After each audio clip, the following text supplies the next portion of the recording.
not know the term poly, do you mind sort of explaining what that is? So poly, more than one, right? Monogamy meaning, mono meaning one, poly, more than one, and loves. So polyamory, well, monogamy, the equivalent would be polygamy. Right. There's already a word in our lexicon that generally tends to mean one man and a bunch of wives. Right. When we hear polygamy. Right, yeah, that's usually not the connotation. Technically the definition. So polyamory was coined to kind of mean something a little bit different. Okay. So it's more of an open, where the partners can each have partners. Okay. Yeah. So my partner and I are not monogamous. Right. Okay. Right? We might call it ethical non-monogamy or consensual non-monogamy. Okay. When we entered into this relationship that was looking more and more serious, and it was kind of on that path where it would just become exclusive. Right. In our regular everyday world. Right. We had the benefit of having a conversation about what we wanted our relationship to look like, which I hope that everybody gets to do that. Actually sit down, whether it's, monogamy or not. What does it mean to you? Yeah, right? Yeah, Can absolutely. mean a whole lot of different things to a lot of different people. Absolutely. So yeah, we had a conversation and we said, did we each want to be? It's like, well, I really do like you a lot. I love you, but I don't necessarily feel like I need to shut the whole buffet down. Right. Right. So yeah, that the love, my favorite. Yeah, thing. You can love this person, but it doesn't necessarily mean to be an exclusive relationship. So at the beginning, we were more, I guess, sexually non-monogamous. Okay.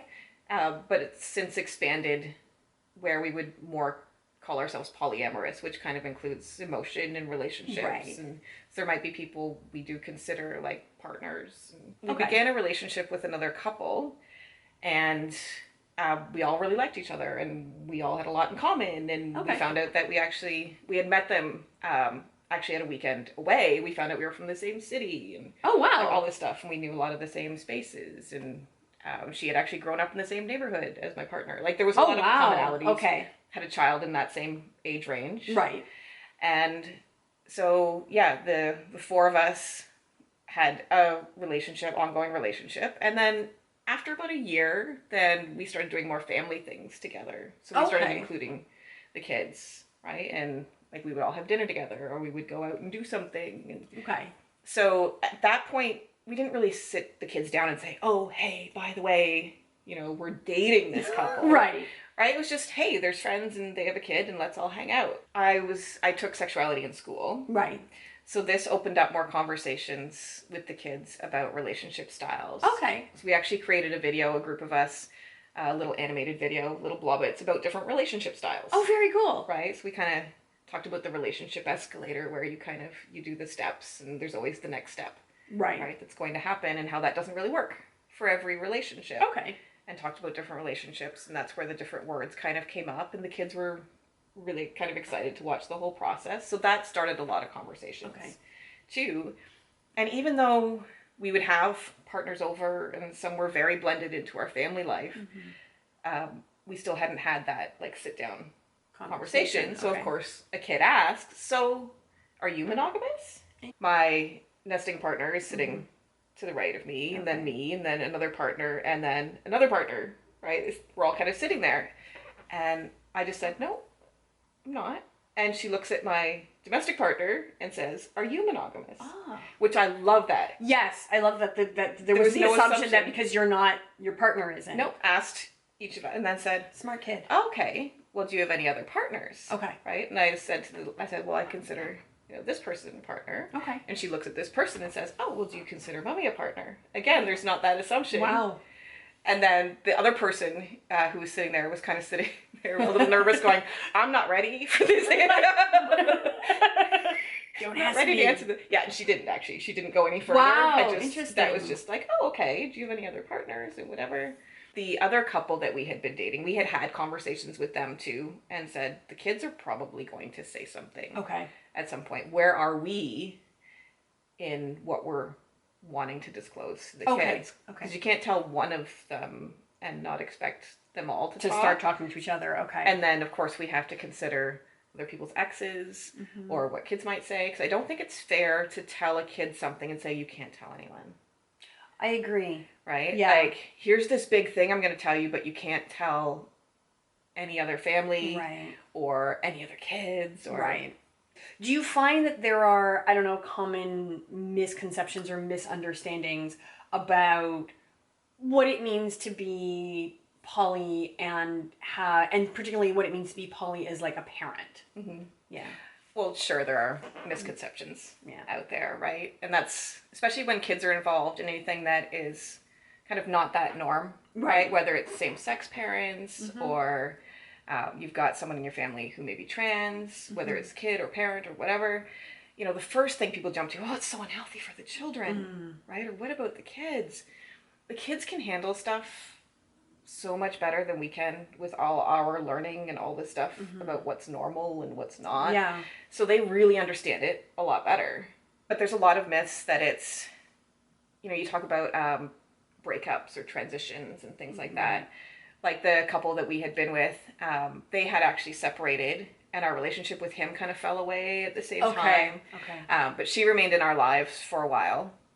And that's, again, kind of transitioned. And we use the term transition kind of when we're talking about relationships. They don't really, it's a different way of kind of thinking about it instead of relationships ending. Because like my ex-husband, I still have a relationship with him. Okay, so it's just, so the idea is like it's changed. It's changed. But it still exists. Yeah, we're co-parents, right? We have children together, so I'm always going to have a relationship with him. So, yeah, we talk about the relationship transitioning. And because we have children in common, really, like for the last 3 years, for like all intents and purposes, they were kind of like siblings. Right, where we did a lot of things together. Dinners, and would go to like the zoo together or whatever. They spent a lot of time together. So even though our relationship has transitioned, it's not like a romantic relationship. We're not even really friends at this point. But we want to keep the children having a relationship. There's really no difference between, well, like, people think about separation and divorce. Like, that's a big one that affects kids. But you've also got friends who you might have a falling out with. Right? Absolutely. And they might have had kids that all of a sudden they just don't see Johnny anymore, right? Or whatever. And I do hope that, like, with the way we approach relationships, that we can handle those things better. So it's not like a cutting out a friend and we're never going to see them again. A lot of the misconceptions about polyamory really don't have to do with, are not unique to polyamory. Right? So people coming in a kids' lives, that happens all the time. Like an uncle might move away that they were really close with for the first 5 years of their lives, and now they're just gone. Or, I guess people think that it's like wild and crazy orgies and stuff whenever they think of like different relationships or more than two people in a relationship. And that's not what happens. Like, if you, again, just bring it back to what you're more aware of, you're not doing that with your kids, right? Like, it's really interesting how sometimes we can make an assumption that because other people or other families may have different boundaries than we have, and that they, may, structure their relationships a little bit differently, that must mean that they have no boundaries. Like, it's either like no morals. It has to be like these specific boundaries and these specific morals, and if it's not this, then they must not exist at all, when in fact that's not at all true. That you can just sort of, draw those lines a little bit differently. And it can still work and still be functional. And what I love about everything you're saying is it sounds like that you and your partner and your family are very conscious in the way that you're raising your children, that you're making very specific decisions, and that, like, any other parent who loves their children and is concerned about them, you're really thinking about how your choices are affecting your children, and you're doing what you feel is best for them and will help them navigate all of these sort of ups and downs. That you're right, that children have ups and downs and difficult times in their lives, and that's not unique to your family being poly. We're kind of that model of polyamory that you see in the media a lot. Which is kind of the, like, here's the monogamous heterosexual couple, and let's build on that and talk about relationships that way. Right. And it's not monogamy 2.0. Like, it's not just adding on to what it is. So there's a lot of different styles of polyamory out there that doesn't look like the two of us living together and we have other partners. Well, I want to really thank you for being open with me and with us about, you know, your relationship and what you're doing with your kids. I have a few different friends in my life who are poly, and like you said, they, you know, different structures and sort of different relationship dynamics.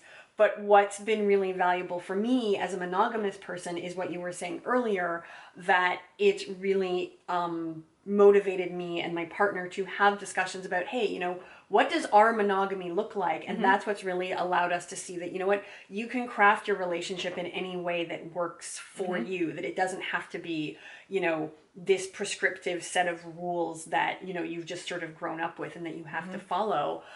So it's allowed us to have a lot of open conversations about, hey, you know, like, what do we specifically want our relationship to be? What do we specifically want our family to look like? You're the first parent that I've gotten a chance to interview, so this is amazing. And I've taken a lot out of this conversation that I'm going to go home and incorporate into my my sex positive parenting. So thank you.